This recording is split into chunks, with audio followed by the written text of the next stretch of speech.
Fascist Awami League নিষিদ্ধ হয়েছে আলহামদুলিল্লাহ। অনেকে কইতেছেন না এইটা নিষিদ্ধ না, এটাই আইনত নির্বাহী আদেশের নিষিদ্ধ। আইনিভাবে নিষিদ্ধ হবে যদি আমরা পর্যাপ্ত পরিমাণে প্রমাণ দাখিল করতে পারি আদালতে। তারপরে সারা দেশে এক নতুন মেরুকরণ হইতেছে আওয়ামী লীগের বিচার প্রশ্নে। এই মেরুকরণে বিএনপি ছাড়া ফ্যাসি বিরোধী সবাই রাস্তায় নামিছিল। এই ঐক্যটাই আগামীর বাংলাদেশ। এই ঐক্যের শুরু মার্চ ফর গাজা থেকে। বিএনপি এখানে ছিল কিন্তু না থাকার মতোই, শেষ মুহূর্তে এসে ট্রেনে ওঠার মতো আর কি, লাস্ট মোমেন্টে এসে একটা বক্তৃতা মেরে গেছে। এই আওয়ামী লীগ নিষিদ্ধের আন্দোলনে বিএনপি নাই, ছিল না। বিএনপি আমাদের সাবেকে বলতেছে আমরা আহ্বান জানাইছি, ওনারা আসেন নাই। ফেয়ার এনাফ, ওনারা ওনাদের রাজনীতি ঠিক করে নিছে, ওনাদের জন্য আওয়ামী লীগ নিষিদ্ধ কোনো জরুরি বিষয় না। কিন্তু এইটাই হবে আগামীর বাংলাদেশের রাজনৈতিক ফ্রন্ট, যারা আওয়ামী লীগ নিষিদ্ধের প্রশ্নে মাঠে নামছে। এই ফ্রন্ট যদি দাঁড়ায় যায় তাহলে বিএনপি খুবই মুশকিলে পড়বে এদের সাথে নির্বাচনে মোকাবেলা করতে, কারণ এরাই ভারতীয় আধিপত্যবাদের বিরুদ্ধে আওয়ামী লীগের নিষিদ্ধের পক্ষে। আওয়ামী লীগকে কি নিষিদ্ধ করা উচিত? অনেকে কইতেছে এটা একটা ফ্যাসিবাদী আচরণ। এই প্রশ্নটা আমরা কিভাবে ফয়সালা করব? আমাদের এই প্রশ্নে ফয়সালা করতে হবে আবেগের ঊর্ধ্বে উঠা, কোনো ঘৃণা বা আবেগের বশবর্তী না হইয়া এটা আমাদের ফয়সালা করতে হবে। এমনভাবে করতে হবে যেন ওই কথা কামেলারা কোনো যুক্তি তুলে ধরতে না পারে, বিএনপি যেন পিছলাই যেতে না পারে। বিএনপি আওয়ামী লীগ নিষিদ্ধের প্রশ্নে কোনো শক্ত অবস্থান নিতে পারে নাই, তাই না? এক এক সময় এক এক কথা বলিছে, এক এক নেতা এক এক আর্গুমেন্ট দিচ্ছে। সব কিছুর সার কথা হইতেছে বিএনপি নির্বাহী আদেশে আওয়ামী লীগের নিষিদ্ধ চায় না। গয়েশ্বরবাবু বলছেন যে আজকে আওয়ামী লীগ নিষিদ্ধ করেছে, আগামীতে তারা বিএনপিকেও নিষিদ্ধ করতে পারে। যমুনা আর শাহবাগে না আইসা বিএনপি পলিটিক্যালি লস করলো, কিন্তু এই ছাড়া বিএনপির উপায় ছিল না। এটাই সেই পলিটিক্যাল লাইন যেটা বিএনপি গ্রহণ করেছে। আবার বিএনপির চেয়ারপারসন মানে খালেদা জিয়ার উপদেষ্টার কথা শুনেন, জোগাড়টার কথা শুনেন। না, মিমি সাহেবের যে খেলা জড়াইছে এই ছেলে পেলেদেরকে নিয়ে, আমি তো বলি ন্যাশনাল এনসিপি না, ন্যাশনাল চিলড্রেন পার্টি। এই বাচ্চা কাচ্চারা কখন কি মনে চায়, এখন দুধ খাবো না, একটু পরে চকলেট খাবো, একটু পরে রসগোল্লা খাবো না, খাবো না। দেশটাকে তো এরকম মনে করছে। আর ওই লুটপাট করে কিছু টাকা পয়সা, এরা তো আসলে গড় আছে দর নাই, এইরকম গড়ের ছেলেরা আসছিল এখানে, এবং এদেরকে কালো শক্তি এদেরকে রেডি করিয়া কয়েক বছর এই কাজটা করাইছে। এখন এরা ধরাকে সরা জ্ঞান করে। কয়জন মানুষ আইছে ইউনুস সাহেবের বাড়ি ঘেরাও করবো, পুলিশ বাধা দেয় না, মিলিটারি তাদেরকে দুলাভাই ডাকে, হ্যাঁ আব্বাজান ডাকে পুলিশে, এরা এত আদর যত্ন, মেয়েরা মানে জামাই আদরে নিয়ে আসে। কয়জন লোক হয়েছে এখানে? আওয়ামী লীগের যদি বাধা না দেয়, এখনো যদি বাধা না দেয়, আওয়ামী লীগের ঢাকা সিটির একটা ওয়ার্ড থেকে যে লোক একটা এখানে আসবে ইউনুস সাহেবের এইখানে, অতগুলো লোক তো হয় নাই। এরা যদি 200-500 লোকে এইভাবে দাবি করে আর রাস্তার মধ্যে বৈশা যদি একটা কোটি কোটি মানুষের একটা রাজনৈতিক দলকে নিষিদ্ধ করে দিতে পারে, ভালো ভালো। কিন্তু এই নিষিদ্ধ তো এই পৃথিবীতে কোনো কারণে কোনো ডেমোক্রেটিক লোক, কোনো গণতন্ত্র বিশ্বাসী লোক চাইতে পারে না। আমার দলও চায় না, আমিও চাই না। এটা তো হইতে পারে। এটা কি করবে তারা? আওয়ামী লীগকে নিষিদ্ধ করলে জনগণ করুক, এ হলো আমার কথা। এরা কারা? এরা কি? ওর কথা আর কইবার চাই না। তো ওই বিএনপি করে নাকি আওয়ামী লীগ করে? আবার মির্জা ফখরুল কি বলেছিল? উনি কইছিলেন আওয়ামী লীগকে নির্বাচনে বাধা এবং নিষিদ্ধ করা উচিত না। কইছিলেন রাজনৈতিক দল হিসেবে কাউকে বাধা দিতে পারি না আওয়ামী লীগ নিষিদ্ধের বিষয়ে ফখরুল। আবার এখন কইতেছেন 18 কোটি মানুষ আওয়ামী লীগকে চায় না। তো উনারা কি বলেন, বুঝা বলেন কিনা আল্লাহ জানেন। আওয়ামী লীগকে নিষিদ্ধ করার প্রশ্নে কেন বিএনপি দ্বিধান্বিত? কারণ তারা মনে করতেছে যে বাংলাদেশে ইসলামপন্থীদের উত্থান হয়েছে, তারা একা ইসলামপন্থীদের ঠেকাইতে পারবে না। এই জন্যই তাদের এই দ্বিধা বইলে আমার মনে হয়। মির্জা ফখরুলের বক্তব্য আমরা পরে আবার একটু বুঝে দেখব, কিন্তু এবার আসেন দল হিসেবে আওয়ামী লীগের বিচার কেন হবে সেটা একটু বুঝে দেখি। আসিফ নজরুল ভাই বলছেন রাজনৈতিক দলগুলো চাইলে আওয়ামী লীগ নিষিদ্ধ করা যাবে। আওয়ামী লীগের নিষিদ্ধ কি রাজনৈতিক দলের চাওয়ার বিষয়? সব রাজনৈতিক দল চাইলে কি আমরা কোনো রাজনৈতিক দলকে নিষিদ্ধ করতে পারি? আবার ধরেন কেউ চাইতেছে না, তাইলে কি আমরা কোনো রাজনৈতিক দলকে নিষিদ্ধ করতে পারবো না? এটা একটা জটিল প্রশ্ন।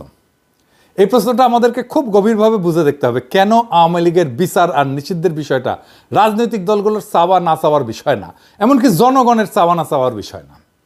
ধরেন একজন ব্যক্তি অপরাধ করলো, তাকে ব্যক্তিগতভাবে দায়ী করা যায়, এটা খুবই সহজ কথা। কিন্তু যখন একটা রাজনৈতিক দল সংগঠিতভাবে অপরাধ করে, রাষ্ট্রবিরোধী কাজ করে, মানবাধিকার লঙ্ঘন করে বা গণতন্ত্র ধ্বংস করে, তখন বিষয়টা শুধু ব্যক্তির অপরাধ থাকে না, তখন তা হয় ইনস্টিটিউশনাল বা সাংগঠনিক অপরাধ, যার বিচার দল হিসেবে করা যায়। তো এই সংগঠিত অপরাধটা কি আসলে? এই সংগঠিত অপরাধ হইতেছে রাজনৈতিক দলের সেই অপরাধ যা রাষ্ট্রের যে বুনিয়াদী আদর্শ সেটাকে ধ্বংস করে দেয়। রাষ্ট্রের বুনিয়াদী আদর্শটা কি, এটা বুঝতে হলে আমাদের বুঝতে হবে রাষ্ট্রটা আসলে কি। এই বিষয়টা একটু জটিল মনে হইতে পারে, কিন্তু সেলসেলাইয়া বুঝে যাবেন, কোনো অসুবিধা নাই। এই বিষয়টা আমাদের বোঝা খুবই দরকার, কেন আওয়ামী লীগকে আমরা নিষিদ্ধ করতে চাই। রাষ্ট্র আমাদের সবার সার্বভৌম ক্ষমতার একটা অংশের সমষ্টি, মানে সবার, আপনার আমার সবার সার্বভৌম ক্ষমতার একটা অংশ আমরা দিয়া রাষ্ট্রটাকে বানাই। যে আমরা রাষ্ট্রকে দিয়া, ওই সার্বভৌম ক্ষমতা রাষ্ট্রকে দিয়া তারা শক্তিশালী করি। কেন করি? কারণ সে আমাকে রক্ষা করবে, এটা রাষ্ট্রের দায়িত্ব। ধরেন আমরা কেউ মারল, একজন মর্যাদাবান মানুষ হিসেবে আপনার আমার দায়িত্ব হচ্ছে পাল্টা মাইট দেওয়া, তাই না? যে আমরা মারছে, আমরা পাল্টা মাইট দিই না। কেন দিই না? আমি আমার পাল্টা মার দেওয়ার ক্ষমতাকে রাষ্ট্রের হাতে অর্পণ করি আর বলি আমার এই ক্ষমতা নাও, আর আমারে যে মারছে তার বিচার করো। এই যে রাষ্ট্রের সাথে আমার বোঝাপড়া, জনগণের যে চুক্তি, আমি যে কইলাম যে আমার ক্ষমতা নাও, তুমি এটার বিচার করবা, এটাই হইতেছে সংবিধান। আমার রাষ্ট্রের কাছে নিবেদন করার শক্তি নিয়ে তৈরি হয় রাষ্ট্রের প্রতিষ্ঠান, পুলিশ হয়, আর্মি হয়, আদালত হয়, নির্বাচন কমিশন হয়, আমলাতন্ত্র হয়। তাহলে রাষ্ট্রের মৌলিক কাজ হতেছে নাগরিকের সুরক্ষা দেওয়া। সরকার আমরা নির্বাচন করি এই রাষ্ট্রকে চালানোর জন্য, সে আমার আপনার চাকর, কিন্তু সেই যখন মালিক হইয়া বসে আর রাষ্ট্র যেটার মালিক সেটা দখল নিয়ে নেয় আর আমার বিরুদ্ধেই কৃপান তোলে, আমারে সুরক্ষা কি? আমি হয়ে যাই জুলুমের শিকার, আমারে ক্রসফায়ারে দেয়, আমারে গ্রুম করা হয়, আমার সম্পদ লুট করা হয়। সে বলতে থাকে এটা আমার দেশ, আমার বাবা স্বাধীন করেছে, আমি দেশের মানুষকে খাওয়াই, আমি এটা করে দিয়েছি, ওইটা করে দিয়েছি, আমি তো বলে দিয়েছি, সব বন্ধ করে বসে থাকবো, আমি টিভি চ্যানেল দিয়েছি, আমি মোবাইল দিয়েছি, আমি উন্নয়ন করেছি, আমি আমি আমি আমি আমি আমি এইটা একটা রাষ্ট্রের সাথে, ওই নাগরিকের সাথে কন্ট্রাক্টের বরখেলাপ। এটাই রাষ্ট্রের বুনিয়াদী বৈশিষ্ট্যকে ধ্বংস করা। এই দলকে রাষ্ট্রে থাকতে দেওয়া যাবে না, এটা ক্যান্সার। এটাকে কাইটা ফেলে না দিলে আপনাদের মেরে ফেলবে। সব দল যদি চায়, সব মানুষ যদি চায় না এই দল থাকুক, তাও এইটারে থাকতে দেওয়া যাবে না। মির্জা ফখরুল বলেন যে জনগণ সিদ্ধান্ত নেবে আওয়ামী লীগ থাকবে নাকি থাকবে না। এটা একটা বুলশিট। এটাতে বোঝা যায় উনি রাজনীতি বিষয়টাই বুঝেন না, অথবা ইচ্ছা কইরা বিভ্রান্ত করতেছেন। আওয়ামী লীগকে নিষিদ্ধ করা জনগণের সিদ্ধান্ত নেওয়ার বিষয় না, এটা আগে আলাপ করছে কেন, আর একবার একটু বুঝে দেখি। কোন দল তাদের আদর্শ বা রাজনীতি একটা গণতান্ত্রিক রাষ্ট্র সহ্য করতে পারবে কিনা, এই সিদ্ধান্তগুলো নির্ধারিত হয় মূলত আইনের শাখা বা জুরিসপ্রুডেন্স এবং রাজনৈতিক দর্শনের আলোকে। এগুলোর সাথে জনমতের কোনো সরাসরি সম্পর্ক নাই। এটা জনমতের বিষয়ই না, এটা একটা আইনি বিষয়, এটা একটা রাজনৈতিক দর্শনের বিষয়। জনমত দিয়ে তাইলে কি করা হয়? জনমত দিয়ে করা হয় রাষ্ট্র কেমন হবে, কি ধরনের ন্যায় বিচার ভিত্তিক কাঠামোর উপরে দাঁড়াবে, সেটাই জনমতের মূল ফয়সালা। এই জনমতের ভিত্তিতে রাষ্ট্রে যে একটা ইনসাফের কাঠামো গড়ে ওঠে, ইনস্টিটিউশন গড়ে ওঠে, আমরা যেটাকে ইনস্টিটিউশন বলি, সেইটাই আইন প্রয়োগের মাধ্যমে কার্যকর হয়। কখনো কখনো জনমত রাষ্ট্রীয় ফাউন্ডেশনের, এই বুনিয়াদী ফাউন্ডেশনের পরিপন্থী হতে পারে। সেই পরিস্থিতিতে জনমতে তোয়াক্কা করা যাবে না। রাষ্ট্রকে সিদ্ধান্ত নিতে হবে যে তার ন্যায় বিচারমূলক কাঠামো অনুযায়ী এইটা তার ফাউন্ডেশনের পরিপন্থী কিনা। যেমন ক্রসফায়ার, পুলিশ হেফাজতে নির্বাচন, গণধোলাই, এই সমস্ত অনেক দেশে জনপ্রিয় হতে পারে, পাবলিক পছন্দও করতে পারে, কিন্তু তার রাষ্ট্রের মৌলিক ন্যায় বিচার এবং ভাবনার পরিপন্থী। সুতরাং এইগুলা বিচার ব্যবস্থার দৃষ্টিতে খুন, টর্চার, অ্যাটেম্প টু মার্ডার, এইসব ফৌজদারি অপরাধ হিসেবে গণ্য হবে। এইখানে জনমতের দোহাই দিয়া অপরাধের অস্বীকারের কোনো সুযোগ নেই। এই একই যুক্তিতে কোনো রাজনৈতিক দলকে নিষিদ্ধ করা হবে কিনা সেটা নির্ধারিত হবে রাষ্ট্রের মৌলিক ন্যায় বিচার এবং রাজনৈতিক আদর্শের সাথে ওই দল সঙ্গতিপূর্ণ কিনা তার উপরে। জনমত বা অন্যান্য কোনো রাজনৈতিক দলগুলোর মতামত এখানে বিবেচ্য না। যদি আওয়ামী লীগ আদর্শিকভাবে ফ্যাসিস্ট হয় এবং সন্ত্রাসবাদ হয় তাদের রাজনৈতিক কৌশল, তাহলে বিএনপি বা অন্য দল তাদের টিকায় রাখার পক্ষে থাকলেও রাষ্ট্র তাদের নিষিদ্ধ করতে বাধ্য, কারণ এইটা রাষ্ট্রের ফাউন্ডেশনের বিরোধী, এটা রাষ্ট্রকেই ধ্বংস করে ফেলবে। আবার যদি আওয়ামী লীগ এইসব মানদণ্ডে না পড়ে, তাহলে বিএনপি, অন্য দল, জনগণ সবাই বিরোধিতা করলেও শুধু জনমতের ভিত্তিতে তাদের নিষিদ্ধ করা যাবে না। আওয়ামী লীগকে নিষিদ্ধ করাটা ফ্যাসিবাদ না, বরং ফ্যাসিবাদের দোহাই দিয়ে এই ইন্ডিয়ান মাফিয়া দুর্বৃত্তকে টিকায় রাখাটাই একটা ফাতরামি। এরকম ফাতরা বাংলাদেশে অনেক জন্ম নিয়েছে, কথা কামাল একটা সবচেয়ে বড় ফাতরা হয়েছে। ওরে রাজনীতি বুঝাই দিতে হবে। রাজনীতি কি? যদি কোনো দল গণতন্ত্র ধ্বংস করে, নির্বাচনকে নাটকে পরিণত করে, বিরোধী মত দমন করে, গুম খুনকে রাষ্ট্রীয় নীতি বানায়, তবে সেই দল রাষ্ট্রের বিরুদ্ধে অবস্থান নেয় এবং রাষ্ট্রকে ভেতর থেকে ধ্বংস করে। এই ক্ষেত্রে রাষ্ট্রের দায়িত্ব হইতেছে সেই দলকে নিষিদ্ধ কইরা রাষ্ট্রের নীতির এবং গণতন্ত্রের শুদ্ধতা রক্ষা করা। আওয়ামী লীগকে বিচার করার প্রশ্ন উঠলে দেখতে হবে তার রাষ্ট্রীয় গুমের মূল সংগঠক কিনা, তারা নির্বাচন ব্যবস্থাকে ধ্বংস করে ক্ষমতায় ছিল কিনা, তারা প্রশাসন এবং বিচার বিভাগকে দলীয়করণ করেছিল কিনা, তারা রাষ্ট্রের জনগণের সম্পত্তি এটা লুট করছে কিনা, পাচার করছে কিনা, তারা কি গণতন্ত্রের মৌলিক কাঠামো ভেঙে দিছে। এই প্রশ্নগুলোর উত্তর যদি হয় ইতিবাচক, হ্যাঁ, তবে শুধু ব্যক্তি না বরং দল হিসেবে তাদের বিচার হওয়াটা ন্যায্য। রাষ্ট্রের একটা নৈতিক আত্মা থাকে। জন রলস বলছিলেন, a just society is one in which institutions are fair. একটা ন্যায্য সমাজ সেটাই যেখানে প্রতিষ্ঠানগুলো ন্যায্য। যদি কোনো দল রাষ্ট্রীয় প্রতিষ্ঠানকে অন্যায্যভাবে ব্যবহার করে তবে সেই দলের অস্তিত্বই রাষ্ট্রের ন্যায়বোধের পরিপন্থী। এই কারণে আওয়ামী লীগ একটা সংগঠিত অপরাধী শক্তিতে পরিণত হয়েছে, রাজনৈতিক দল এটা নাই। তাই এই সংগঠিত অপরাধী দলকে নিষিদ্ধ করা একটা ন্যায়পরায়ণ রাষ্ট্রের দায়িত্ব, দল না। রাষ্ট্র গুরুত্বপূর্ণ। রাষ্ট্র গণতন্ত্র রক্ষা করতে ব্যর্থ হইলে সেটা তার নিজের আত্মাকে হত্যা করে।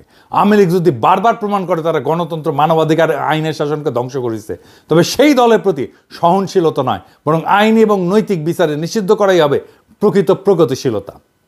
দেখেন, মুজিবের আমলে এইটা স্বৈর শাসন আনছে না, আবার হাসিনার আমলে ফ্যাসিবাদ। একই দল তো, তাই না? একই দল তো বাকশাল করছে, একই দল হাসিনা করছে, একই দল হাসিনা ফ্যাসিবাদ করছে। এইখানে শাহবাগ, যেহেতু শাহবাগে আন্দোলনটা হয়েছে, একটা অংশ প্রথমে শুরু হয়েছিল যমুনার পরে, তারপর ওখান থেকে শাহবাগে আসছে। এইখানে শাহবাগ নামটা বিএনপি নিয়ে আসছে 2013 সালে জামাত বিরোধী আন্দোলনের আইকন হিসাবে। যে আন্দোলন ফ্যাসিবাদ কায়েম করছিল, বিএনপি কইতেছে শাহবাগে সবাই গেছিল, ছাত্রদল যায় নাই। এটা 6 ফেব্রুয়ারির সংবাদ, মানে শাহবাগ শুরু হওয়ার পর দিন। আর 12 ফেব্রুয়ারিতে বিএনপি শাহবাগকে স্বাগত জানাইছে। হ্যাঁ, ওইটা আর কয় না। হ্যাঁ, বুঝছাও। এইবার বিএনপির লোকেরা বলেন তো, আপনার দল কেন স্বাগত জানাইছিল? বিএনপির অনেকে, আমিও সিপিবির কর্মী হিসেবে শাহবাগে গেছিলাম, আমি সাক্ষী, বিএনপির লোকেরা গেছিল। আমার দল শাহবাগ ত্যাগ না করলেও আমি দল ত্যাগ করে তওবা করেছি, ভুল স্বীকার করেছি ব্যক্তি হিসাবে। বিএনপির লোকেরা আমার শাহবাগের টাইমে স্ক্রিনশট আর আগের ভিডিও নিয়ে দেয়, দেখায় আর কি, যে দেখো দেখো দেখো কি কইছিল কি কইছিল কি কইছিল। এই নিয়ে আলাপ করবো আজকে। কিন্তু আপনার দল বিএনপি যে শাহবাগের স্বাগত জানিয়েছিল তার জন্য তওবা করেছিলেন, করেন নাই। হ্যাঁ, বেশি ফাতরামো করেন না। হ্যাঁ, বেশি ফাতরামো করেন না, আপনারাই ধরা খাইবেন। শাহবাগ আওয়ামী নিষিদ্ধের আন্দোলনের জায়গা হইয়া তার ঐতিহাসিক পাপ মোচন করেছে। জার্মানিতে একটা জায়গা আছে, রেইনহার্ড হেডরিক প্লাৎজ বলে, বার্লিনে। 1930-এর দশকে নাৎসিবাদের জন্ম ওই জায়গাটায়। হিটলারের জার্মানির প্রতীকী স্থান ছিল এটা। আর 60-70-এর দশকে এইখানেই ছাত্র জনতা নাৎসি অতীতের বিরুদ্ধে এবং সমাজতান্ত্রিক অধিকারের দাবিতে আন্দোলন করে। প্রথমটা ছিল ফ্যাসিবাদের প্রতিষ্ঠার পক্ষে, দ্বিতীয়টা ফ্যাসিবাদের বিচার এবং গণতন্ত্রের দাবির পক্ষে। চীনে দেখেন না, তিয়ানানমেন স্কোয়ার, এখানে কি হয়েছিল? 1949 সালে কমিউনিস্ট পার্টির বিজয় ঘোষণা করা হয়েছিল এবং গণচীনের প্রতিষ্ঠার আনুষ্ঠানিকতা এই স্কোয়ারে হয়েছিল। আবার 1889 সালে, তখন আমরা ছাত্র, কেবল ছাত্র জীবনের শেষ দিকে, সে একই স্কোয়ারে ছাত্র তরুণদের গণতন্ত্র এবং রাজনৈতিক সংস্কারের পক্ষে বিশাল বিক্ষোভ হয়েছিল। পরে সেনাবাহিনী গুলি কইরা সেটা দমন করে। প্রথমটা ছিল কমিউনিস্ট শাসনের প্রতিষ্ঠা, আর দ্বিতীয়টা ছিল কমিউনিস্ট শাসনের অবসানের আকাঙ্ক্ষার আন্দোলন। তো শাহবাগের টাইমে আমি একটা বক্তব্য দিয়েছিলাম, সেটা আরও অনেক দিয়েছিলাম, কিন্তু একটা বক্তব্যই ঘুরে ঘুরে বেড়ায়, আপনারা নিশ্চয়ই দেখেছেন। আগে বক্তব্যটা শোনেন, আমি নিজেই দেখাচ্ছি, শুনেন। একটা জিনিস বুঝতে হবে, Jamaat was not a mere collaborator. Jamaat was part of East Pakistan provincial government. তারা 4টা মন্ত্রী ছিল, commerce, revenue, industry and education. 4টা মন্ত্রী নিয়ে ইস্ট পাকিস্তান প্রভিন্সিয়াল গভর্নমেন্ট যারা গণহত্যা চালিয়েছে, যারা সেই আর্মিকে, পাকিস্তান বর্বর আর্মিকে নেতৃত্ব দিয়েছে, সেই সরকারের পার্ট ছিল জামাত ইসলাম। সো সেই গণহত্যার, মুক্তিযুদ্ধের সময়ের গণহত্যার সমস্ত অপরাধের নৈতিক এবং বাহ্যিক ব্যবহারিক দায়িত্ব এই সংগঠনটাকে নিতেই হবে। এখন কয় ওরা যে দেখি যা কি কইছিল আমি ওটি যা বলেছিলাম তা এখনো ভ্যালিড, আমি এটার পক্ষে। আমি এই কথাটা জামাতকে এখনো বলি, কয়েকদিন আগেই বলেছি। জামাত আমার এলাই হইতে পারে, আমার মিত্র হইতে পারে, কিন্তু তার পলিটিক্যাল মিস্টেকের দায় তো আমি নিব না, কেউই নিবে না। হ্যাঁ, বন্ধু হিসেবে, রাজনৈতিক মিত্র হিসেবে পরামর্শ চাইলে আমি দিতেই পারি, বা পরামর্শ যাতে রাজনৈতিক ভুলকে ট্যাকেল করার জন্য কাজে লাগাইতে পারে, কিন্তু তার রাজনৈতিক দায় তার একান্তই তার, আমার না। আমার মিথ্যার রাজনৈতিক দায় আমি নেব না, কেউই নেবে না। জামাতও আমার মিস্টেকের দায় নেবে না। 1971-এ জামাতের দুইটা বড় ভুল ছিল। না, পাকিস্তানের অখণ্ডতা রক্ষা করতে চাওয়াটা কোনো অপরাধ না, ভুলও না, এটা একটা অনেস্ট পলিটিক্যাল পজিশন। সমস্যা হয়েছে 25শে মার্চ রাতে একটা গণহত্যা হয়েছিল, এটা জামাত নিজেও স্বীকার করে। কি জামাতের ভাইরা, আপনারা স্বীকার করেন না? একটা গণহত্যা একটা জাতির জীবনে খুবই গুরুত্বপূর্ণ ঘটনা। সেই প্রশ্নে আপনাকে ভিকটিমের পক্ষে দাঁড়াইতে হবে, জালেমের বিরুদ্ধে দাঁড়াইতে হবে। জামাত ওই গণহত্যার বিরুদ্ধে কোনো রাজনৈতিক পজিশন নেয় নাই, কোনো বিবৃতিও দেয় নাই। তারপরে আবার কি করছেন, ওনারা মহাসামর হয়ে সরকারে জয়েন দিলেন। হ্যাঁ, পূর্ব পাকিস্তানের সরকারে। ধরেন হাসিনা পড়লো না অগাস্টে, সে তার সরকারে আনু মোহাম্মদকে নিল, পরে জুনায়েদ সাকিকে নিল, সিপিবিকে নিল। তো এরা কি তাহলে সেই জুলাই আগস্টের গণহত্যার দায় নিয়ে ফেললো না? তার দায় তাদের কাঁধে চাপবে না? তো দুইটা মিস্টেক তো, জামাতের কাঁধেও একই দায় চাপছে গণহত্যার। তো জামাতকে এই প্রশ্নের ফয়সালা তো করতেই হবে, এটাকে ফয়সালাবিহীন রাখা যাবে না। আমি ওই সময় ওই বয়সে মিস্টেকটা খুবই সঠিকভাবে ধরতে পারিছিলাম। চালান এটা বরং বোঝাবে যে আমি কোনো পলিটিক্যাল মিস্টেক করি নাই। আওয়ামী লীগ নিষিদ্ধ হয়েছে, এটা কোনো প্রতিশোধ বা কোনো প্রতিহিংসার বহিঃপ্রকাশ না, এটা হইল রাষ্ট্রের আত্মরক্ষার একটা জরুরি পদক্ষেপ। এই সিদ্ধান্ত কেবল রাজনৈতিক না, এটা ন্যায় বিচারের প্রশ্ন, ইনসাফের প্রশ্ন। আজ বাংলাদেশের রাজপথে যারা আওয়ামী লীগের নিষিদ্ধের দাবি নিয়ে দাঁড়াইছিল, তারা কেবল একটা দলের বিরুদ্ধে না, তারা দাঁড়াইছে ফ্যাসিজম, দখলদারিত্ব, রাষ্ট্রীয় সন্ত্রাস, ভারতীয় আধিপত্য, ভোট চুরি, গণতন্ত্রহীনতার বিরুদ্ধে, মানবিক অধিকার ধ্বংসের বিরুদ্ধে। বিএনপি এই ইতিহাস ঘন মঞ্চে থাকতে পারল না, আফসোস। তাতে কিছু আসে যায় না, ইতিহাস অপেক্ষা করে না। যে ফ্রন্ট আজকে রাজপথে নামছে তারাই ভবিষ্যতের বাংলাদেশ রচনা করবে। এই লড়াই কোনো দলের পক্ষে বা বিপক্ষে না, এই লড়াই একটা নতুন রাষ্ট্রচিন্তার পক্ষে, যেখানে জনগণ হবে মালিক, রাষ্ট্র হবে তাদের রক্ষক, আর আইন হবে সকলের জন্য সমান। ফখরুল সাহেবরা যতই বলুক নিষিদ্ধ করা উচিত না, জনগণ আজ সিদ্ধান্ত নিয়ে ফেলছে, এই দল আর রাষ্ট্রে থাকতে পারবে না। কারণ এই দল জনগণের উপর চালাইছে যুদ্ধ, এই দল আদালত, প্রশাসন, নির্বাচন সবকিছু ধ্বংস করে নিজের জন্য একটা ব্যক্তি নির্ভর ফ্যাসিস্ট রাজত্ব কায়েম করছিল। এখন সময় আসছে জনগণের রাষ্ট্র পুনর্গঠনের। যারা আওয়ামী লীগের বিচার চায়, নিষিদ্ধ চায়, তারাই আজ বাংলাদেশের আসল গণতান্ত্রিক শক্তি। ইতিহাস একদিন বলবে এই নিষিদ্ধই ছিল গণতন্ত্র পুনরুদ্ধারের প্রথম পদক্ষেপ। আর এই যাত্রা যেটা শুরু হয়েছে সেটা কোনো একক নেতার না, কোনো দলীয় কৌশলেরও না, এটা জনগণের বিপ্লব, এটা আত্মার দাগ। এই আওয়ামী লীগের নিষিদ্ধ করে আমাদের যেই যাত্রা, সেটা ইতিহাসের শুরু, শেষ না। আমরা এটার শেষ পর্যন্ত নিয়ে যাব, জনগণের বিপ্লবকে চূড়ান্ত লক্ষ্যে পৌঁছে দেব ইনশাল্লাহ। ইনকিলাব জিন্দাবাদ।